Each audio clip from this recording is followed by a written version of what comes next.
بسم اللہ الرحمن الرحیم رب زدنی علما۔ 37واں بڑا گناہ اور حرام کام چوری۔ اللہ نے فرمایا والسارق والسارقة فاقطعوا أيديهما جزاء بما كسبا نكالا من الله والله عزيز حكيم۔ سورة المائدہ آیت نمبر 38۔ چوری کرنے والے مرد اور عورت کے ہاتھ کاٹ ڈالو، یہ بدلہ ہے ان کی کرتوت کا اور اللہ کی طرف سے تنبیہ اور عبرتناک سزا ہے، اور اللہ تعالیٰ قوت اور حکمت والا ہے۔ چوری کے جرائم میں سب سے بڑا جرم بیت اللہ شریف کے حاجیوں کی چوری کرنا ہے، اور ایسا چور پوری روئے زمین میں سب سے افضل ترین جگہ مکۃ المکرمہ میں اللہ کے پاک گھر کعبہ شریف کے پڑوس میں رہتے ہوئے بھی اللہ کی حدود کو کوئی اہمیت نہیں دیتا، جبکہ نبی کریم صلی اللہ علیہ وسلم نے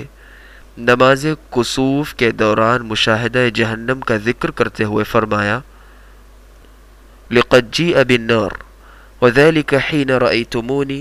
تأخرت مخافة أن يصيبني من لفحها وحتى رأيت فيها صاحب المحجن يجر قصبه أمعاءه في النار كان يسرق الحاج بمحجنه فإن فطن له قال إنما تعلق بمحجني وإن غفل عنه ذهب به۔ صحیح مسلم حدیث نمبر 904۔ میرے سامنے جہنم کی آگ کو لایا گیا جس وقت تم نے مجھے دیکھا کہ میں دوران نماز تھوڑا سا پیچھے ہٹا کہ کہیں اس کی جھلسا دینے والی آگ مجھے نقصان نہ پہنچائے، حتیٰ کہ میں نے اس میں مڑی لاٹھی والے کو بھی دیکھا جو اپنی آتوں کو جہنم میں کھینچ رہا تھا۔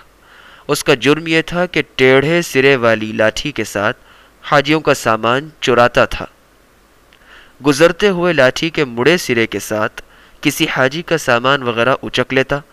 اگر حاجی کو پتہ چل جاتا تو اسے کہتا کہ تمہارا سامان بغیر ارادے میری لاٹھی کے ساتھ اٹک گیا تھا، اور اگر حاجی کو خبر نہ ہو پاتی تو وہ سامان لے کر چلا جاتا۔ حدیث میں نماز کسوف سے وہ 2 رکعت نفل نماز مراد ہے جو سورج کو گہن لگنے کے وقت ادا کی جاتی ہے۔ مسلمانوں کے مشترکہ عام مال و دولت کی چوری بھی سنگین جرم ہے۔ مثلا حکومتی املاک کی چوری کہ جس کی ملکیت میں تمام مسلمان برابر کے شریک ہوتے ہیں، جس طرح کے بعض لوگ شادی بیاہ اور مختلف تقریبات میں ناجائز طور پر واپڈ بجلی کی چوری کرتے ہیں،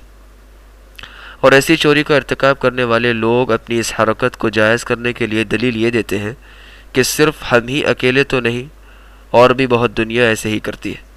حالانکہ وہ یہ نہیں سوچتے کہ یہ تمام مسلمانوں کی چوری شمار ہوتی ہے، کیونکہ سرکاری مال تمام مسلمانوں کی مشترکہ ملکیت ہوتا ہے، اور اللہ کے خوف سے عاری لوگوں کے فعل کو وجہ جواز بنا کر ان کی تقلید کرنا کسی طرح درست نہیں، اور بعض لوگ کافروں کے مال چرانے کو کوئی گناہ نہیں سمجھتے، اور دلیل یہ دیتے ہیں کہ چونکہ وہ کافر ہیں لہٰذا ان کے مال کی چوری میں کوئی حرج نہیں، حالانکہ یہ بات بھی کسی طرح درست نہیں ہے۔ جن کافروں کے مال لوٹنا جائز ہے